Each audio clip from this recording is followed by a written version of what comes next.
My name is Stacy Flores.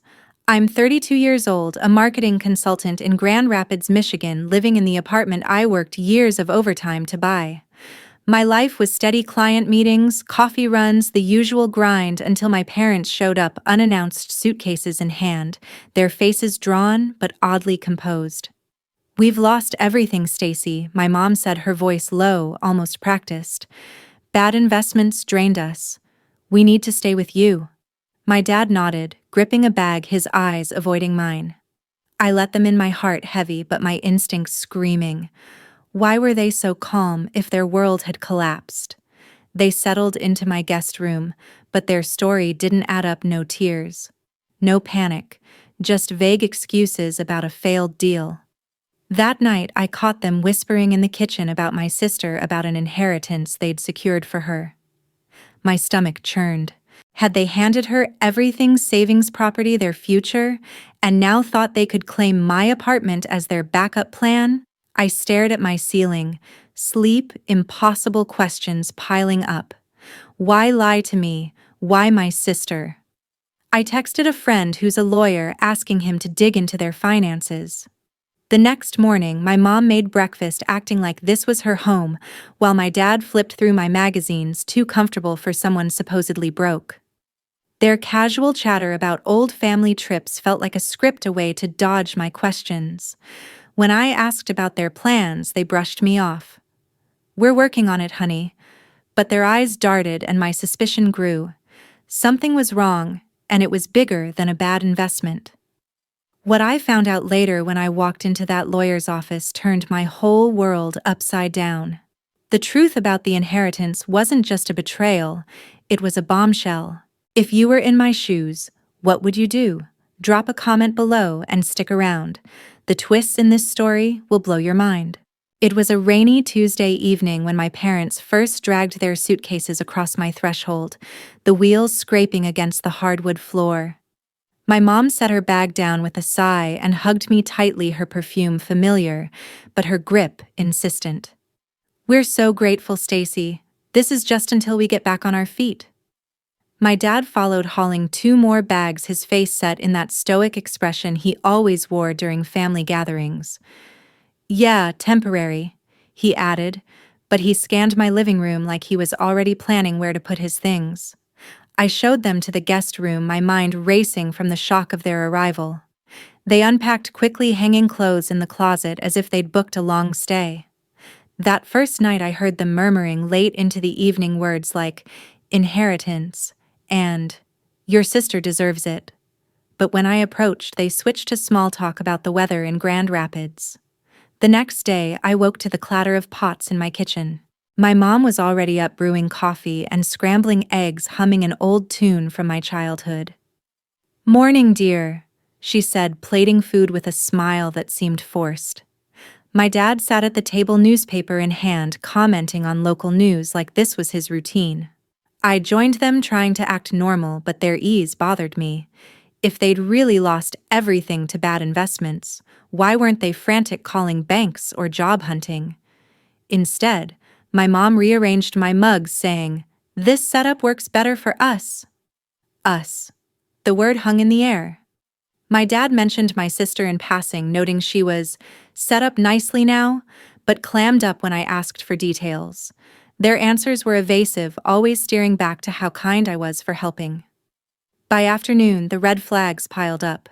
My parents lounged in my living room, my mom knitting a scarf while my dad tinkered with my remote control, complaining about the channels. They didn't ask for money or seem worried, just entitled, like my apartment was their safety net. I stepped out to my balcony for air and pulled out my phone. That's when I texted Jeffrey Hayes, my college friend who's now a lawyer downtown. "Hey Jeff, need a favor. My parents showed up saying they lost everything. Can you check public records on their assets?" He replied fast, "On it. Give me 24 hours. I thanked him, but my pulse quickened. Why the secrecy? They'd always favored my sister, spoiling her with trips and gifts while I scraped by on scholarships. But this felt different, calculated. That evening, tension built as we ate dinner I'd thrown together.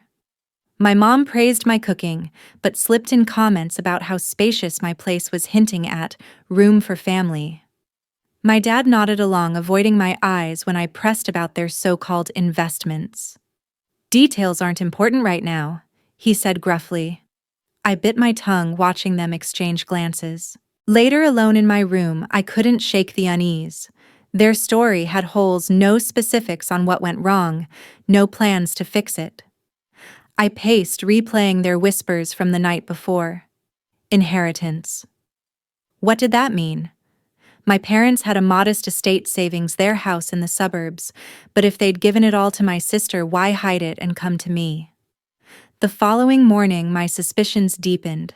My mom was reorganizing my pantry, labeling jars with a marker she'd found in my drawer.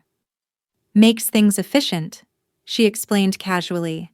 My dad fixed a squeaky door hinge I'd ignored for months, muttering about taking care of the place. It was almost endearing, but it screamed permanence. Over coffee, I tried again. So, what's the timeline for finding your own spot? My mom's cup paused mid-sip. Oh, we're sorting it, she replied vaguely. My dad added, market's tough, don't rush us. But his tone was defensive, and they quickly changed the subject to my job, asking about clients in a way that felt probing, like gauging my stability. I excused myself to work in my home office, but focus eluded me. Their presence filled the space, their comfort contrasting my growing discomfort. Why mention my sister so offhandedly? She'd always been their favorite, the one with big dreams they funded endlessly. Last I heard, she was chasing some business venture with her boyfriend, but details were scarce since we rarely spoke. That afternoon, I overheard my dad on the phone in the guest room. Yeah, the inheritance went through Tara's set. We'll handle Stacy. My heart pounded. Handle me. I slipped away quietly, my mind reeling. This wasn't desperation. It was a plan. Desperate for clarity, I called Jeffrey. Any updates? I whispered, closing my office door. He said, pulling records now, deeds, wills, bank transfers. Hang in there. I'll have prelims by tomorrow. His voice steadied me, but the weight gnawed. My parents' act was cracking, too relaxed, too evasive. If they'd poured everything into my sister, leaving themselves broke, why lie? And what role did I play in their scheme? The pieces didn't fit, but I knew one thing: I wouldn't let them settle in without answers. By the third day, my apartment felt less like home and more like a stage for my parents' performance. My mom had taken over my kitchen, rearranging spices with a precision that screamed control, humming cheerfully as if she owned the place. This is so much better now, Stacy, she said, lining up jars with labels facing out. My dad, meanwhile, was sprawled on my couch, scrolling through real estate listings on his phone but never mentioning a move. Their comfort grated on me. People who'd lost everything didn't act this entitled. I watched them closely, catching their quick glances when they thought I wasn't looking. Over breakfast, I pushed again. Any progress on a new place? My mom's smile faltered briefly. We're exploring options, she replied, her tone too light. My dad grunted. Takes time, you know. Their vagueness fueled my unease, like they were stalling for something bigger. That afternoon, I slipped into my office to call Jeffrey Hayes, my lawyer friend. Got anything yet? I asked, keeping my voice low. He exhaled sharply. Stacy, I found something odd. Your parents' house wasn't foreclosed. It was sold last month. Full cash deal, $750,000. The funds went to an account linked to a property in Grand Rapids under your sister's name. My chest tightened. You're sure? I pressed. Positive, he said. I've got the deed transfer. I'm digging into their bank records now. Something's off with their estate documents. I'll call you tomorrow. I hung up, my mind spinning. My parents hadn't lost their savings, they'd funneled it all to Tara. But why lie to me and camp out here? What were they hiding? I kept my routine normal, but every interaction with my parents felt like walking a tightrope. That evening, my mom suggested redecorating my living room, holding up a photo frame from their old house. This would look perfect here. she said, placing it on my shelf without asking. My dad chimed in, "Your place has good bones, needs a family touch." Their words stung like they were claiming my space piece by piece. I nodded stiffly, my suspicion now, a burning certainty. They weren't planning to leave, they thought they could guilt me into handing over my home. Later, I overheard another hushed call in the guest room, my dad's voice low. "Tara's got the house now, we just need to secure this." Secure what? My apartment, my life. The next morning, I needed air away from their suffocating presence. I drove to see my grandmother, Martha Evans, who lived across town in a cozy bungalow filled with old quilts and coffee mugs. She'd always been my anchor, her sharp wit cutting through family nonsense like a knife. When I arrived, she pulled me into a hug, her silver braids swinging as she stepped back. "You look like you're carrying the world, Stacy," she said, her eyes narrowing. I spilled everything: their sudden arrival, the lies about losing everything, Jeffrey's findings about the house sale.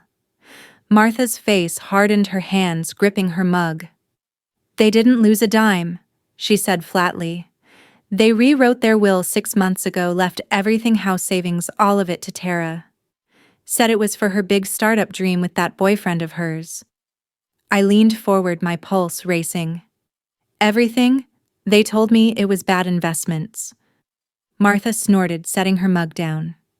"Investments? Number Tara's boyfriend pitched some tech venture, cloud software or some nonsense, and your parents bought it hook, line, and sinker. They changed the will to fund her, sold the house to buy her a place to run it from. Thought she'd make them rich." I stared, the pieces clicking. My sister, always their golden child, had convinced them to bet it all on her. But why come to me? "They're not planning to leave your place," Martha said, her voice sharp. "They think you'll cave, let them stay forever out of duty."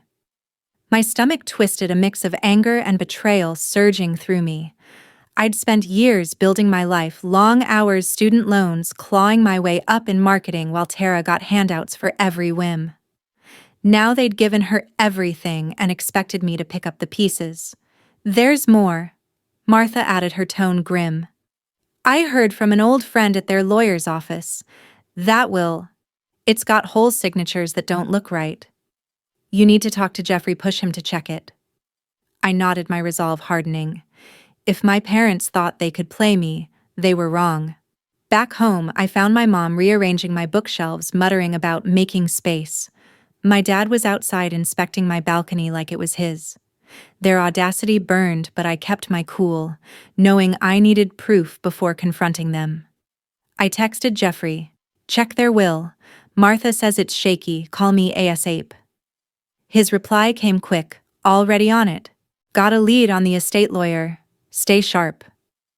As I pocketed my phone, my parents laughed over dinner plans in my kitchen, oblivious to the storm brewing.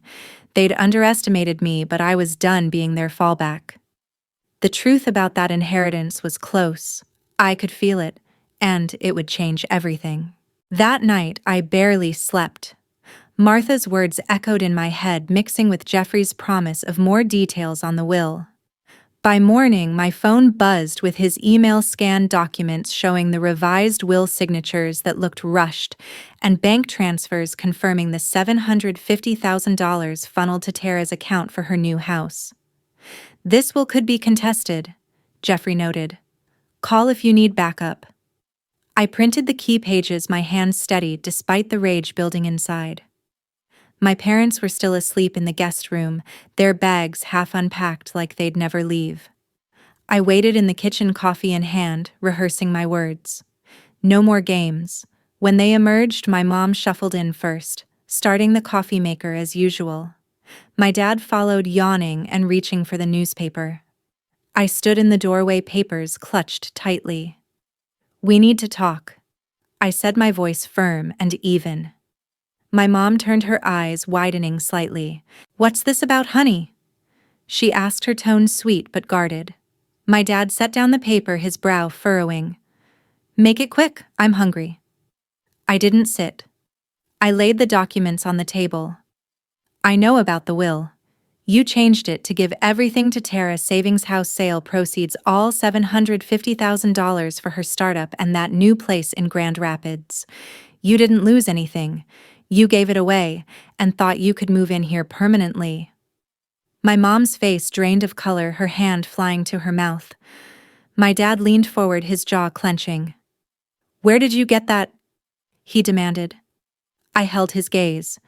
Doesn't matter. Show me your bank statements right now, prove I'm wrong, or pack up and go. My mom's eyes darted to my dad. Stacy, it's not like that, she stammered.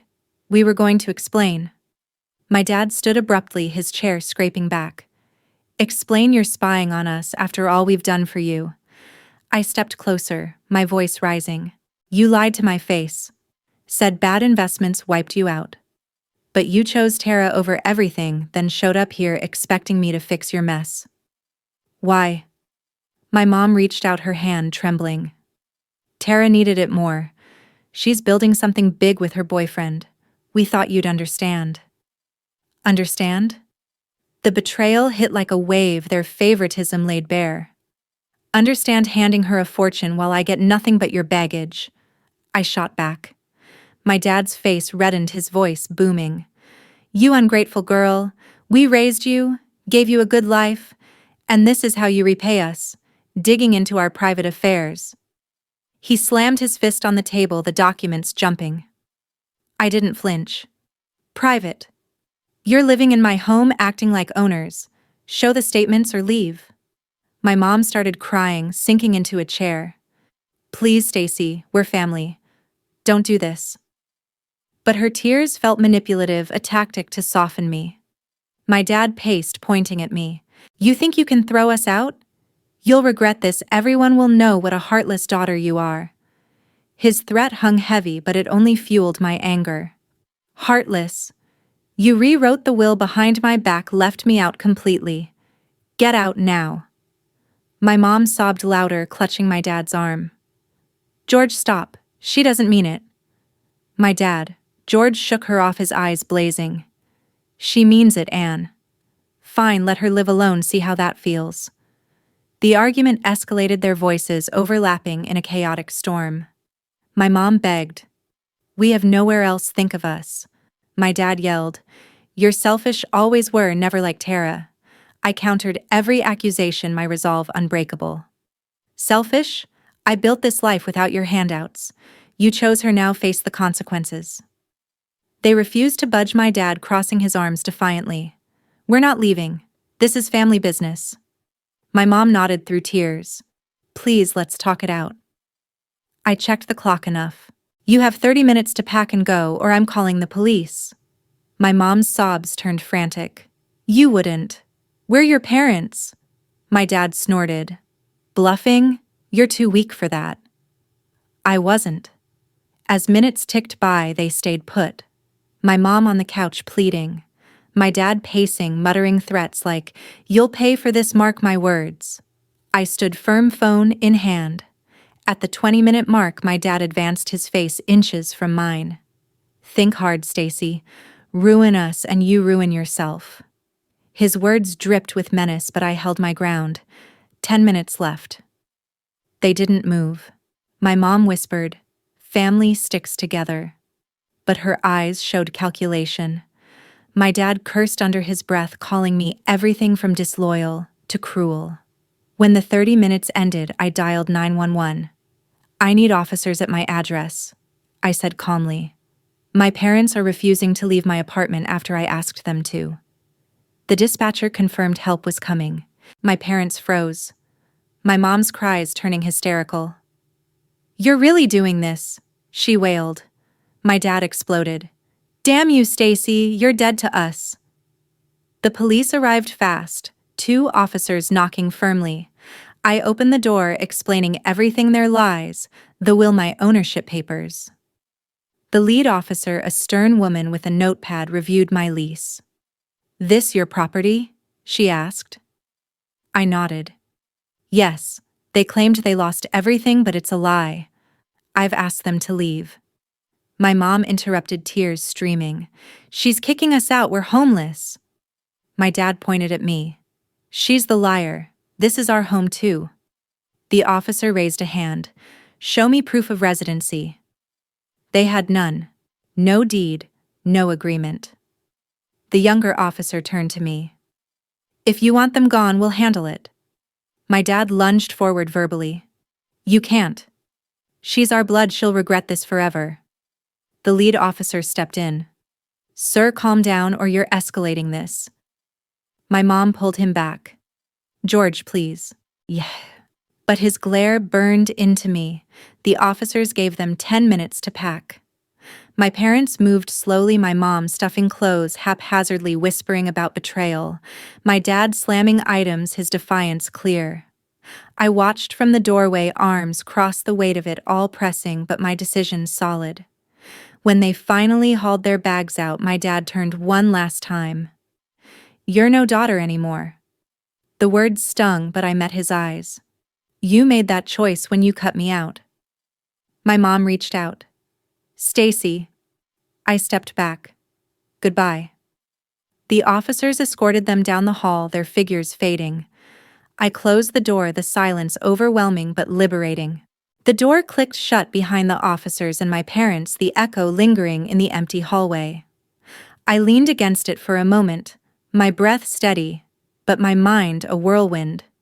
My apartment felt vast now, silent without their presence. The air lighter yet heavy with the finality of what I'd done.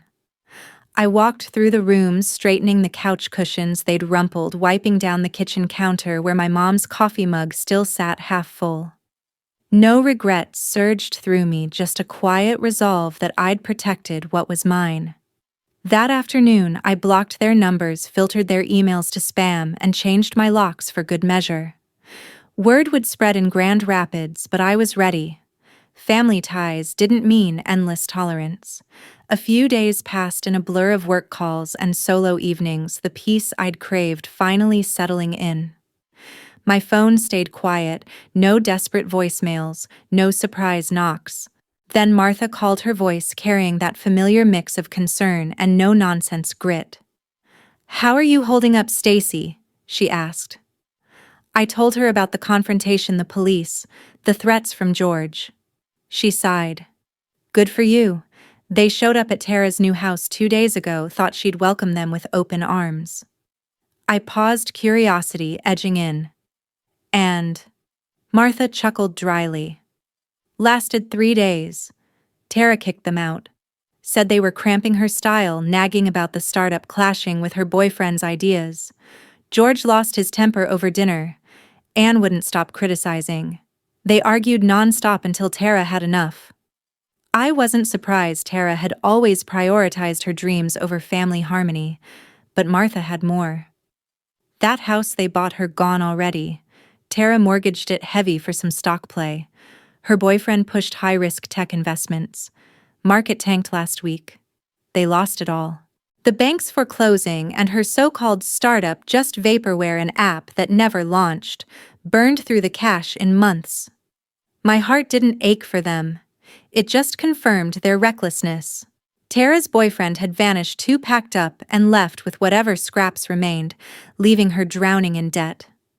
She's scrambling now, Martha added, calling old friends for loans. Your parents holed up in a budget motel on the edge of town. Pride's shattered, but they're too stubborn to admit fault. The news washed over me without satisfaction, just a numb acknowledgement. I'd known their favoritism would backfire someday, but seeing it unfold so quickly underlined how blind they'd been. George and Anne had bet everything on Tara's golden path, ignoring the risks, then tried to drag me into the fallout. Now they were adrift, their choices catching up. I thanked Martha for the update, promising to visit soon. Her support grounded me, a reminder that not all family was toxic. That evening, I sat on my balcony overlooking the city lights, sipping tea. The silence wasn't lonely, it was freeing. No more whispered plans or evasive answers. My life was mine again. Jeffrey checked in the next day, his voice professional but warm. Heard about the eviction, smart move. On the will front, I've got enough to contest if you want. Those signatures, questionable at best. Could mean you have a claim. I considered it briefly the inheritance they'd denied me, but shook my head. Not now. I don't want their mess. He understood. Fair. But if they spread rumors, we've got grounds for defamation. Keep me posted. Rumors were inevitable in our small circle, old neighbors, distant relatives. But I focused on rebuilding. Work picked up. Clients praised my focus, unaware of the storm I'd weathered. Evenings I cooked for one, read books untouched for months, reclaiming my space. A week later, an email slipped through from Anne, pleading, full of regrets. We miss you, Stacy. Let's talk. I deleted it without replying. George's number tried calling, once blocked. Tara didn't reach out. Our rift was too wide. Martha filled in the gaps. My parents' motel stay dragged on their savings depleted from the sale.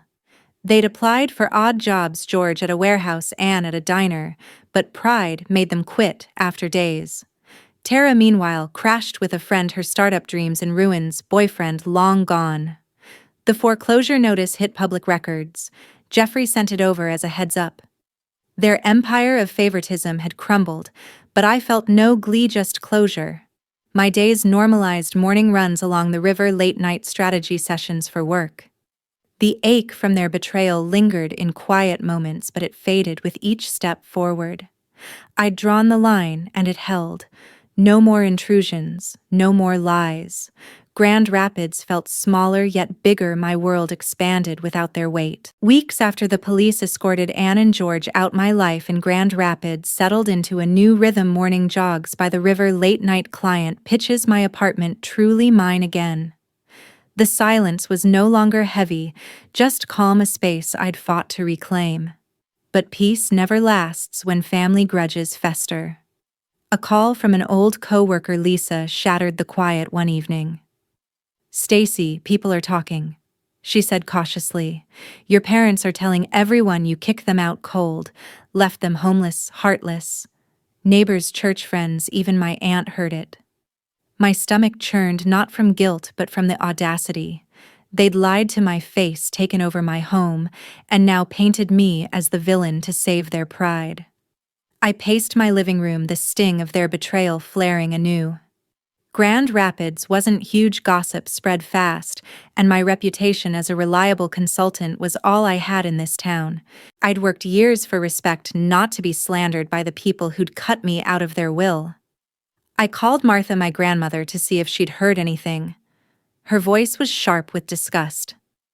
Oh, they're spinning tales, all right. Anne told her book club you turned them away without a dime, pure nonsense. George was at the diner griping to anyone who'd listen about your disloyalty. I set my friend straight. She knows you.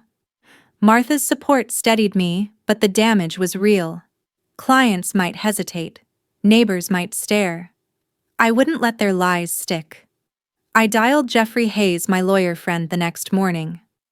Jeff, they're trashing my name, saying I abandoned them. Can we do something? He didn't hesitate. That's defamation, Stacy. Provable lies damaging your reputation. We can sue, get statements, public records, anything showing their story's false. You in. I didn't blink. Absolutely. Jeffrey moved fast, pulling together evidence, my lease proving I owned the apartment, the will documents with questionable signatures, the deed transfer showing they'd funneled $750,000 to Tara.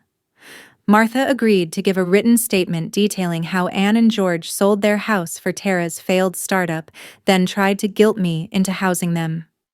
A neighbor who'd overheard their shouting match that final day offered to confirm my side, how I'd given them a chance to explain. Filing the lawsuit felt like drawing a final line. Jeffrey submitted it within days, targeting Anne and George for defamation and seeking a public retraction plus damages. The process wasn't quick paperwork waiting more paperwork, but it gave me focus. I kept working, pitching clients, ignoring the occasional sidelong glance at the grocery store. Whispers about that Flores girl cropped up, but I held my head high. My parents' lies couldn't erase the truth. I'd built my life without their help, and I'd protect it. Martha called weekly, updating me on their spiral, still at the motel, bickering constantly, too proud to back down. Tara, meanwhile, was a ghost. her foreclosure public, her startup dreams buried. I didn't care about their misery. I cared about clearing my name. The court date arrived a month later. I sat in the small Grand Rapids courtroom, Jeffrey beside me, his briefcase stuffed with documents. The judge, a stern woman with glasses perched low, reviewed our evidence: the will, the deed, Martha's statement, the neighbor's account. Anne and George didn't show, whether from shame or lack of funds, I didn't know. Their absence spoke volumes. Jeffrey argued cleanly my parents had spread false claims damaging my professional and personal standing with no proof to back their story. The neighbor's testimony sealed it. She'd heard George's threats, Anne's manipulative pleas, and confirmed I'd acted reasonably. The judge ruled in my favor that afternoon. Anne and George were ordered to retract their statements publicly, post a notice in the local paper, and contact their gossip circles to set the record straight. A small settlement, $5,000, was awarded for damages, pocket change compared to the principal. I didn't need their money. I needed my name clean. Jeffrey squeezed my shoulder as we left. "You did it, Stacy. They can't touch you now." Driving home, I felt lighter, not triumphant, but free. The retraction ran in the paper a week later, short and stiff, admitting their claims were false. Whispers faded. Clients called again. My reputation held. Martha invited me over that weekend, her bungalow warm with the smell of fresh bread. We sat at her kitchen table sipping tea, avoiding talk of Anne and George. She shared stories of her old travels, her strength, a quiet reminder I came from tougher stock than my parents' deceit. The lawsuit hadn't just cleared my name, it had closed a chapter. I'd stood up to their lies, their favoritism, their attempt to drag me down with them. Grand Rapids was my home, and no one could tarnish that. Months after the courtroom victory, my days in Grand Rapids flowed with a steady rhythm.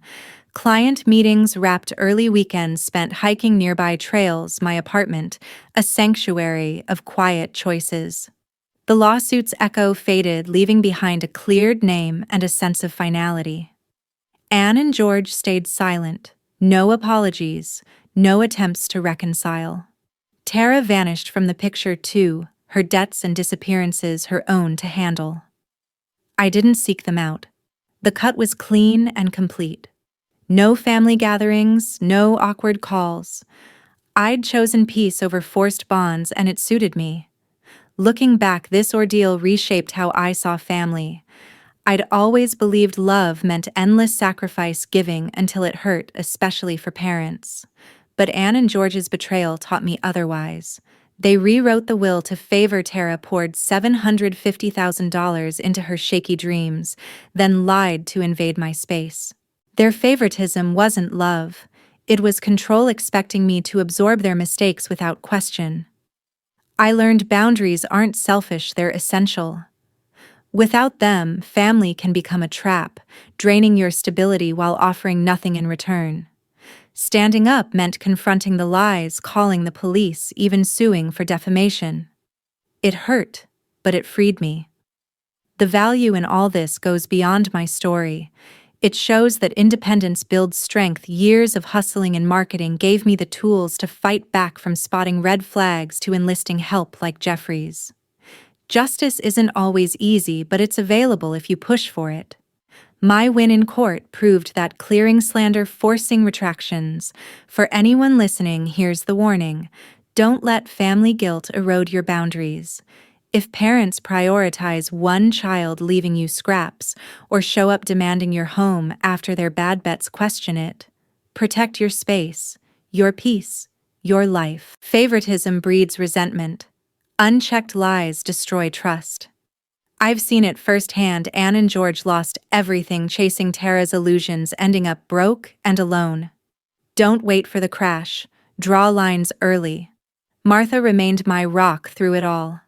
We'd meet for coffee, her stories of resilience reminding me strength runs in our blood, not the deceitful kind. Her support showed true family lifts you without strings. Jeffrey, too, with his steady advice, proved friends can fill voids better than blood sometimes.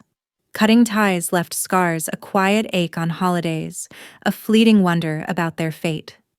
but those faded against the freedom gained.